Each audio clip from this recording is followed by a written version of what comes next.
principles to improve instruction, adopt standards and assessments that prepare students to succeed in college and the workplace, and to compare in the global economy.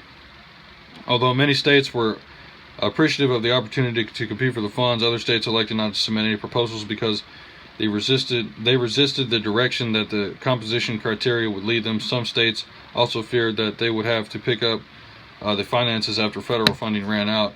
Although the federal government provides money for a variety of educational programs, its most significant efforts have sought to address the needs of children. We're going to go to the top of page 359. From high poverty areas who are at risk for educational failure. Compensatory education is an approach to creating more equal education opportunities for disadvantaged children. Compensatory education was formalized in a section of the original Elementary and Secondary Education Act of 1965, known as Title I. Congress continues to strongly support Title I, improving the academic achievement and disadvantages because the money reaches almost every school district and thus provides jobs and services in every congressional district. Few members of Congress will vote against providing these benefits to their districts. Under 2001 Reauthorization of Esea, called the No Child Left Behind Act, Title I has come to account for the largest portion of federal spending on public schools. Title I was designed to do two things: deliver federal funds to local school districts and schools for the education of students from low-income families, and supplements the educational services provided by low-achieving students in those districts. Subsequent reauthorization of Esea has changed the rules for the schools receive Title I funds. To receive the money, states and school districts now must submit a state improvement plan that includes an adoption of challenging content standards and aligned assessments for Title I students. Schools are allowed to use their Title I funds on a school-wide basis rather than only for the poorest students, and they can combine money from multiple federal programs. At the same time, school districts rank their schools based on the percentages of poor students and distribute Title I funds accordingly to the poorest schools receiving the money per pupil. Between 1965 and 2013, Title I provided more than $300 billion for education services. Wow.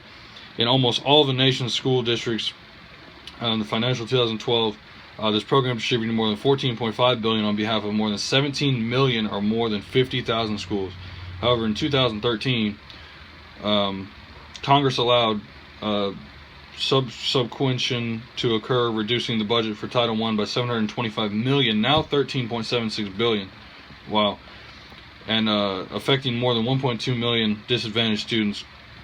Compensatory programs come in many forms. Some are preventative approaches targeting children who are, quote, at risk for later school failure during their preschool or infant years. Such programs may have parents learn how to interact more effectively with their babies and young children in the areas of cognitive and psychological development. The most famous preschool initiatives is Head Start.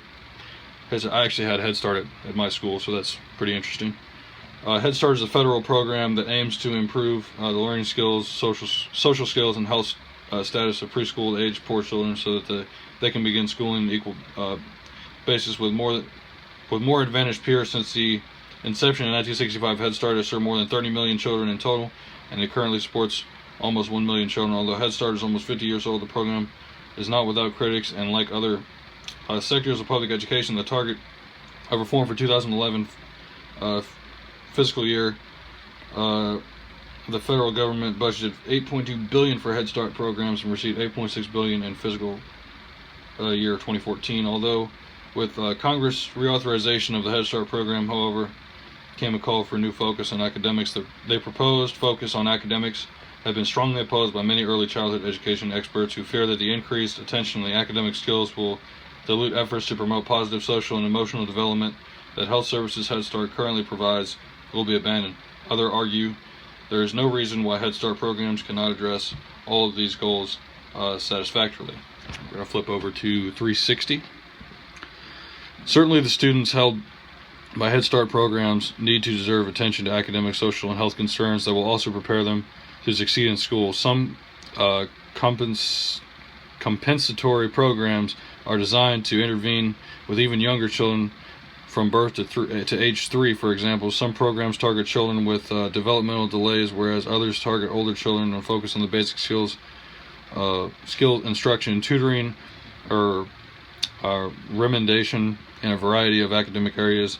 Success for all described in the quote up close box on page 361.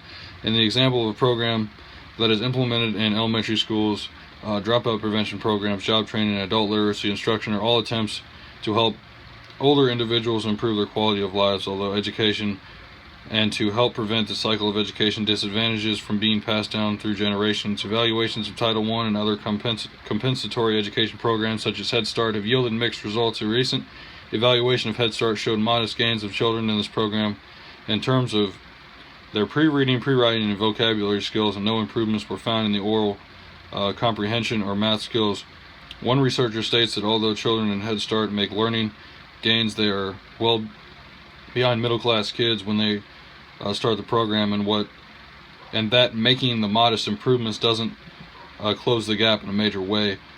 By contrast, long-range studies have found students from preschool to age 19, like the study of students in a very successful preschool program in Ypsilanti, Michigan, provide other indicators of the program's success. Effective early childhood programs may result in fewer special education placements for more higher graduates, lower teen pregnancy rates, increased employment, and we're going to go to 361 now, and earnings, fewer crimes committed, and greater commitment to marriage. Early intervention beginning the program in early child's life may provide the key to success in the compensatory education program. Critics of Title I see little point in strengthening programs that believe they have failed to meet their original goals.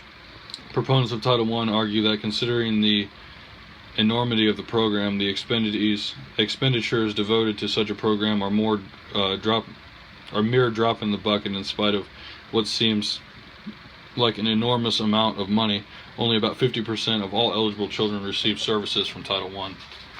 And we now flip to page 362.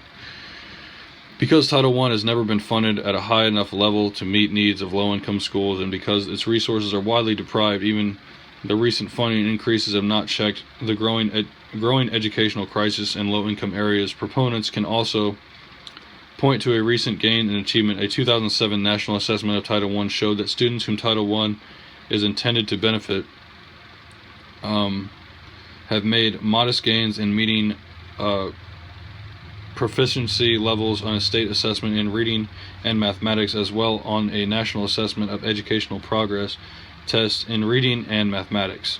Although the performance of students in high poverty schools is improving, they continue to lag behind their higher income peers in meeting basic standards of performance in both reading and mathematics. As the centerpiece of the NCLB law, Title I will likely continue to receive funding increases in the years to come. Both sides acknowledge that not all programs are equally effective. The best program achieve desired results, whereas less effective programs do not seem to have lasting effects on student performance. Likewise, both sides can agree that in addition to education efforts, a simultaneous, I